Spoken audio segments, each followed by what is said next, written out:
¿Quién era el profeta Elías en la Biblia? Elías, de nombre hebreo, significa Yahvé es mi Dios. Es uno de los llamados profetas anteriores que no pertenecen a la lista tradicional de profetas mayores y menores. Su misión en la historia de Israel era la de traer de nuevo a los caminos del Señor a un pueblo confundido. Elías era un profeta del Antiguo Testamento que ministró al reino del norte de Israel cerca de 900 antes de Cristo. Un relato de su vida se encuentra en Primera de Reyes 17 y Segunda de Reyes 2. El ministerio profético de Elías comienza en la época del reinado de Acab, hijo de Omri, quien gobernó el reino de Israel entre 874 a.C. y 853. Se describe que el rey Acab instauró una nueva religión importada por su esposa Jezabel, lo que provocó la ejecución de la mayoría de los profetas locales de la religión tradicional. Dios enfurecido envía a la región una sequía y por ende, una hambruna.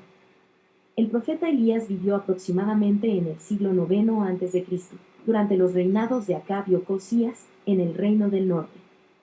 Recuerda que en su época el pueblo de Israel se había dividido en dos reinos. Judá era el reino del sur con su capital en Jerusalén, e Israel era el reino del norte con su capital en Samaria. Quien gobernó el reino de Israel entre 874 a.C. y 853 a.C. Elías tuvo un papel importante en la restauración de las llaves del sacerdocio en los tiempos del Nuevo Testamento y en nuestra dispensación de los últimos días. Dios realizó muchos milagros a través de Elías, incluida la resurrección. Elías aparece en la Biblia hebrea y fue un profeta y hacedor de milagros que vivió en el reino del norte de Israel durante el reinado del rey Acab. La Biblia no revela nada sobre la vida personal y familiar del profeta Elías. Solo sabemos que era un tisbita que vivía en la tierra de Galaad, al este del río Jordán. El nombre Elías significa Jehová es Dios. Su ministerio comienza sin mucha presentación y termina con la descripción de su ascensión al cielo. Elías profetizó en un momento muy difícil de la historia del pueblo de Israel desde el punto de vista religioso. En la época de Elías, el reino del norte había alcanzado su mejor posición económica desde que se produjo la separación del reino tras la muerte de Salomón. Elías defendió la adoración de Dios.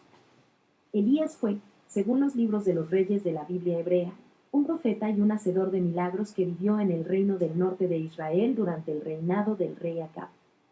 En Primera de Reyes 18, Elías defendió la adoración del Dios. Dios realizó muchos milagros a través de Elías sobre la de la deidad cananea Baal. Elías fue un hombre enviado por Dios, un instrumento escogido por Dios. Sus oraciones traían bendición o ira para el pueblo de Israel. Fue el único profeta trasladado al cielo sin morir. Elías se lo considera el profeta de fuego y fue el profeta más dramático, sentimental y uno de los profetas mayores en la Biblia.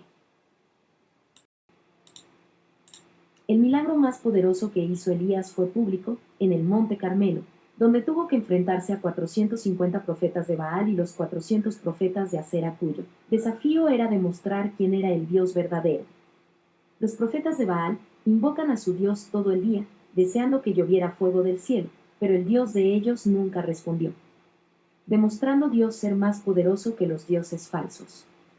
Entonces Elías y el pueblo mataron a todos los falsos profetas de Baal, conforme al mandato de Dios. Los autores de los libros de Reyes citan como fuente de sus relatos otro libro hoy perdido, más conocido como el libro de las crónicas de los reyes de Israel, Primera de Reyes 22:39. Posiblemente de tal fuente u otra referida al profeta surge la narración sobre el enfrentamiento entre Elías y el rey Acab, quien hizo el mal a los ojos de Dios, más que todos los que le habían precedido, y tomó por mujer a una cananea, Jezabel, hija de Itobaal, rey de Sidón, y se fue tras Baal y Acera. Le sirvió y se prosternó ante él.